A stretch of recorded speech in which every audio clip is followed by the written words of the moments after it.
আসসালামু আলাইকুম ওরহমতুল্লাহি ওবরাকাতু। আলহামদুলিল্লাহ, রমাদান শেষ হলো। ১ মাস রোজা রেখেছেন, রাতে নামাজ পড়েছেন, কোরআন তিলাওয়াত করেছেন। এই মেহনতের বিনিময়ে আল্লাহ রাব্বুল আলামিন আমাদেরকে দিয়েছেন আনন্দের একটা দিন, ঈদুল ফিতর।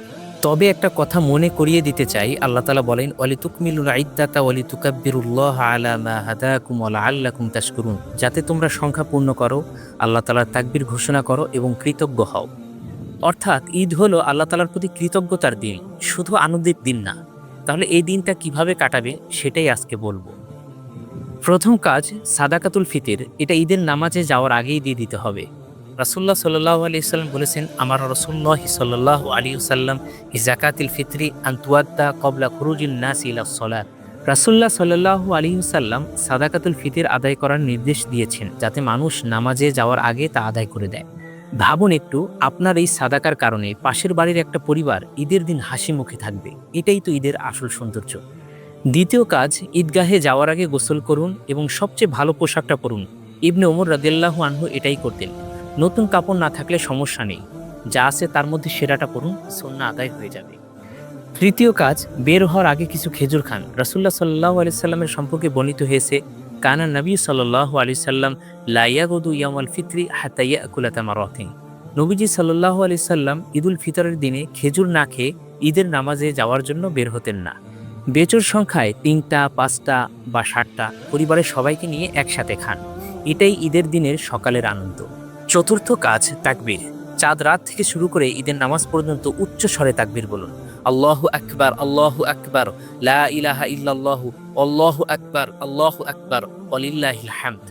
সাহাবায়ে কেরাম রাস্তায় হেঁটে হেঁটে উচ্চ স্বরে তাকবীর দিতেন, পুরো পাড়া মুখরিত হয়ে উঠত। আজ আমাদের পাড়ায় সেই আওয়াজ কতটুকু আছে? পঞ্চম কাজ, ঈদের নামাজ। এটাই এই দিনের সবচেয়ে গুরুত্বপূর্ণ ইবাদত। রাসূলুল্লাহ সাল্লাল্লাহু আলাইহি সাল্লাম নিজে আদায় করতেন এবং পুরো উম্মাহকে একত্রিত করতেন। নামাজ পড়ে কিন্তু সরাসরি ঘুমাতে যাবেন না, নামাজের পরেই শুরু হয় আসল ঈদ। ষষ্ঠ কাজ, ঈদগাহে যাওয়ার পথ আর ফেরার পথ আলাদা রাখুন। রাসূলুল্লাহ সাল্লাল্লাহু আলাইহি ওয়াসাল্লাম এটাই করতেন। কানা নবিয়্যু সাল্লাল্লাহু আলাইহি সাল্লাম ইযা কানা ইয়াউমু ঈদিন খালাফা তরিকা। নবীজি সাল্লাল্লাহু আলাইহি সাল্লাম যখন ঈদের দিন বের হতেন, তখন তিনি যাওয়ার পথ থেকে ভিন্ন পথে ফিরে আসতেন। কেন? যাতে বেশি মানুষের সাথে দেখা হয়, বেশি সালাম দেওয়া যায়। এটাই ঈদের সামাজিক আনন্দ। সপ্তম কাজ, শুভেচ্ছা বিনিময়। সাহাবায়ে কেরাম একে অপরকে বলতেন, তাকাব্বালাল্লাহু মিন্না ওয়া মিনকুম। আল্লাহ আমাদের ও আপনাদের আমল কবুল করুন। আত্মীয়, বন্ধু, প্রতিবেশী সবার কাছে যান, না যেতে পারলে ফোন করুন। ঈদের দিন ঘরে বসে থাকবেন না। এখন অনেকে মনে করেন ইসলাম মানেই কঠোরতা, আনন্দ নেই। এটা ভুল ধারণা। সাহাবায়ে কেরাম সম্পর্কে একটা চমৎকার বর্ণনা এসেছে।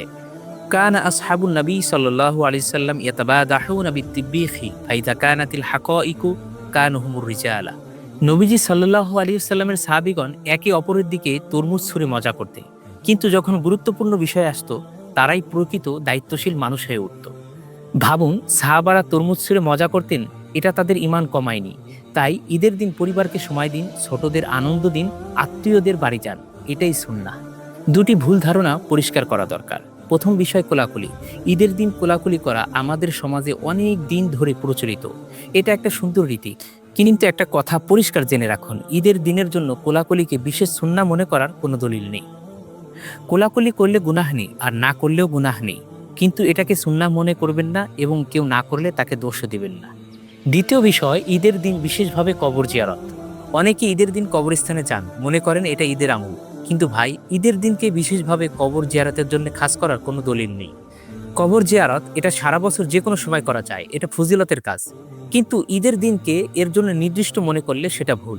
দিনে যা নেই সেটাকে দিনের অংশ বানানো থেকে সাবধান থাকুন। ঈদের দিন যেন সীমা না ছাড়ায়, কিছু বিষয় থেকে অবশ্যই বিরত থাকতে হবে।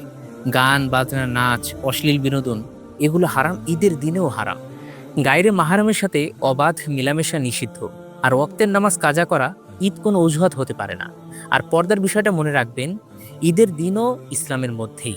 প্রিয় ভাই বোনেরা, একটু চিন্তা করুন, আমরা এমন একটা সময় আছি যেখানে ধর্মকে শুধু ব্যক্তিগত বিষয় বানিয়ে ফেলা হচ্ছে।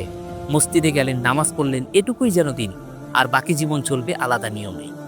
এই চিন্তার প্রভাবে ঈদও ধীরে ধীরে শুধু একটা ছুটির দিনে পরিণত হয়েছে। নামাজ পড়লাম, এখন ঘুম, ঈদ শেষ। কিন্তু রাসূলুল্লাহ সাল্লাল্লাহু আলাইহি সাল্লামের যুগে ঈদ ছিল পুরো একটা দিন।